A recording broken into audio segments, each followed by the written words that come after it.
Well, welcome to MissouriNet.com and the Missouri Department of Conservation. I'm Bill Pollock with MissouriNet, and I'm joined again by Kyle Lairmore, Hunter Education Shooting Range Coordinator for the Department of Conservation. This is our third video in our series on turkey hunting, Adult Onset Hunting. And if you're just catching up here with this first video and go, what are these guys talking about? Just a real quick recap. Back in the fall, I decided to go deer hunting for the first time, did duck hunting for the first time, and then Kyle, who was my mentor, along with Jim Lowe from the Department of Conservation on both of those hunts, said, you need to try turkey. Kyle really pushed for turkey hunting. He said, you got to try turkey hunting in the spring. And so we went out to his land, had an opportunity to do it. And Kyle, you told me that once I turkey hunted that I would find that to be the best and have the most fun. And I did. We went on two different types of hunts. So maybe you can kind of explain the two different types of hunts we went on, and then we'll go to the video and show my very first turkey hunt.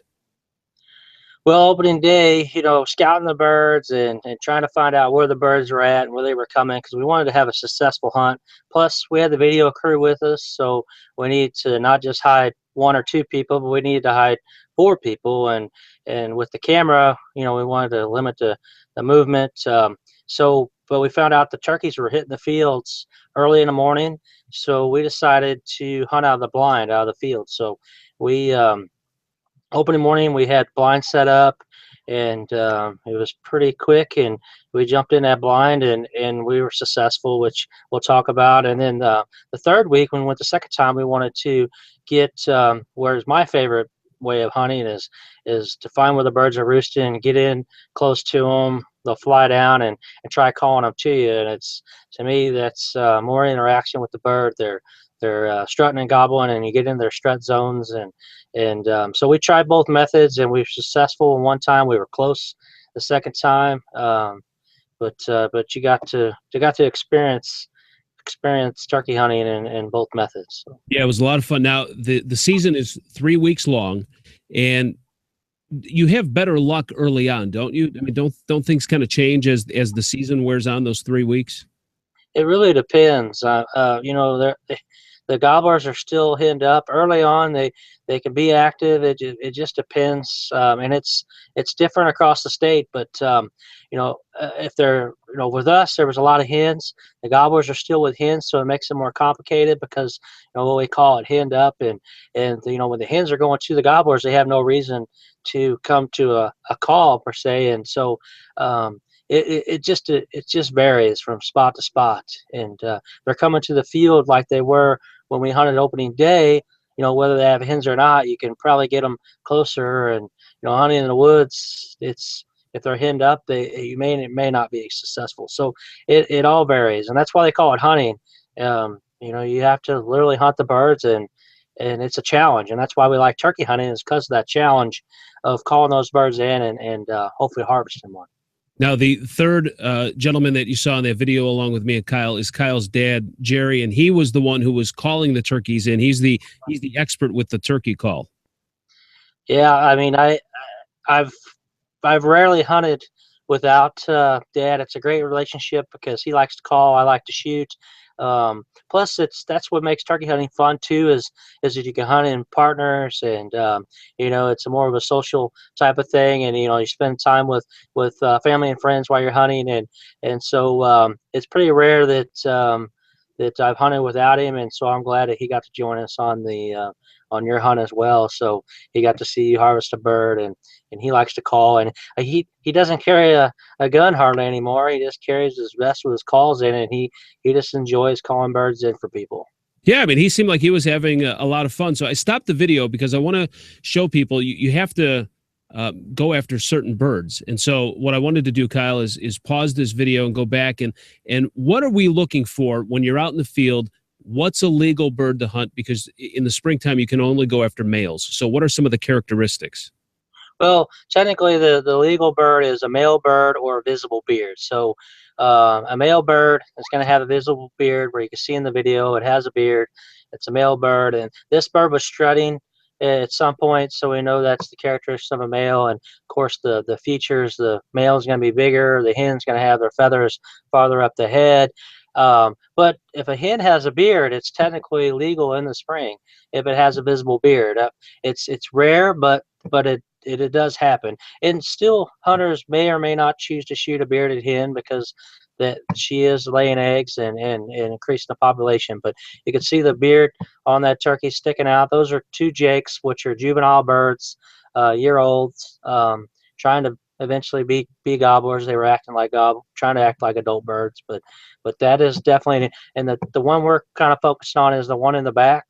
It's got the longer beard. It was the one that was more active. It was strutting in the field. So And one of the reasons why you have to be cautious, and you have to be um, you kind of have to play the waiting game here is because these two birds were very close. And this was an important point that you brought up to me while we were there, and something that a new hunter would not think about. But you can't harvest two birds at the same time. And so these two were close, where the shot pattern of the shotgun could have taken both out. So even though they were within our range, I've got to wait until there's some separation there. right, we talked about that. At this angle with the camera, it looks like they're separated, but from our angle, that back bird was directly in line with the front bird, and we talked about that while you were waiting for your shot. Is correct that you can't harvest two birds in the same day, and so you have to make sure that they split. And you can see in the video now is from our angle that that bird is getting out of the way, and we're discussing now is like, okay, he's separated. Take the shot when you can. And so you waited till his head popped up, and you harvested your bird. So yeah, Yeah, you have to pick and choose when you shoot. the first shot, and I'll tell you, it's there. It's you're anxious, you're nervous. There we are up in the blind, and you were helping me out, and I'm basically waiting until I'm comfortable, confident. We got a great shot off of our GoPro. I'll tell you, you guys at the Department of Conservation put together some great stuff, and then we were in action, and we had our success. So, Right. I mean, it Yeah. was exciting. It was certainly a rush, and even being up in the blind, familiar territory from our deer hunting time as well. Just a great opportunity for us, and there it is. There's our Jake, and then you've got the beard, and it Yeah. was pretty We quick, clean kill too, and that's what you're trying for. Right, and I have a habit of when you shoot a bird is I don't like to see him get away. It's happened before where you can hit one and it runs off, and so I try to get out there as quick as I can to make sure that bird doesn't get up and run off. So there you can see the first thing you do when you harvest a bird is notch your tag, and of course we're putting it in an orange bag. Some people carry their birds out, throw them over their shoulder, but you think about those feathers hanging over your back, potentially look like a turkey, and we put our birds in an orange bag. We're done hunting, and we carry our harvest out safely. Yeah, all part of the safety. Then once you get back to your camp, you've got to telecheck it, call it in, and that's what that tag is important for. And then of course we had the nice walk back to camp, but it was a successful day. It happened really quick. I would like to say it was beginner's luck. I certainly had a great opportunity that first time out. Here's the funny thing about this too, and I want to go back to the tags. Because you have to be legal. You got to get your permit tags. You can get them through the Missouri Department of Conservation. You can go to one of the like the Runge Nature Center here in Jefferson City, or you can go to a store, a Walmart, and buy them there as well. Where it came in really handy for me was being able to do it online, because early Monday morning on the 20th, I woke up first day. I was going to get up about 3:00 in the morning. Kyle, at 1:30 in the morning, I shot out of bed. I mean, I had everything laid out the night before. I think a lot of hunters are like this. You probably lay everything out. You've got everything ready to go. You've got all your supplies. Went to bed, woke up at 1:30, thought, I don't have my tags. What am I going to do? I forgot to get the tags. I put it off. But I went online, real easy to do. Go to the Missouri Department of Conservation website, and was able to get my permit tags that morning, print them out, and I was legal. So your website certainly bailed me out. That's good, yeah, and that's what convenience. And we try to be as convenient as we can in the department and reduce the barriers. And yeah, that's handy to have that option, and it worked for you. So it was a good thing. So. Now, Kyle, I want to talk to hunters that are watching this, guys like me who are thinking about doing this for the first time. There's a little bit of an investment. We've talked about it before on our other hangouts. Listen, you can take up golf for a hobby and spend a lot of money even before you hit your first tee shot. You can spend a lot of money. So people will say, well, there's a cost investment, but you can get an apprentice license. You don't just have to jump all in and say, well, okay, I'd like to try it. Talk a little bit about the apprentice license and how people can try hunting first before they decide that they want to start making the investment. Yeah, the apprentice program is if an individual wants to try it out and see if it's something they were interested in before they go through the investment of going through a hunter education class. They can purchase the apprentice license along with your turkey permit, and which allows you to hunt with another certified hunter education hunter and a mentor, and you have to be with them, and you could try it out, see if it's for you, and you could do that for 2 years. You have two years to try it out, and if you want to continue hunting, which we hope everyone does, you go to the hunter education, and then you're allowed to hunt on your own. So it's another opportunity. It's another program we have to try to get new hunters and recruit new hunters, and it's working out really well for a lot of folks to try it out. Because if it's not for them, then they didn't have that investment of hunter education, which still it's a good hunter education is still good for folks to go through to learn about firearm safety, ethics, legal, and how to be a good, safe, responsible hunter. So we had to set up in a blind, and as Kyle mentioned, because we had the film crew with us, but I really wanted to actually go out in the field and as you call it, Kyle, walk and call. And so we had your dad with us, and so in the third week of the hunting season, we had an opportunity to walk the field, and it's a completely different experience. Being able to hear your dad calling as a hen. We heard another hen out in the field, then you hear the gobbler. It is a different experience and a rush, even though we didn't see anything. We heard it. It was awful close.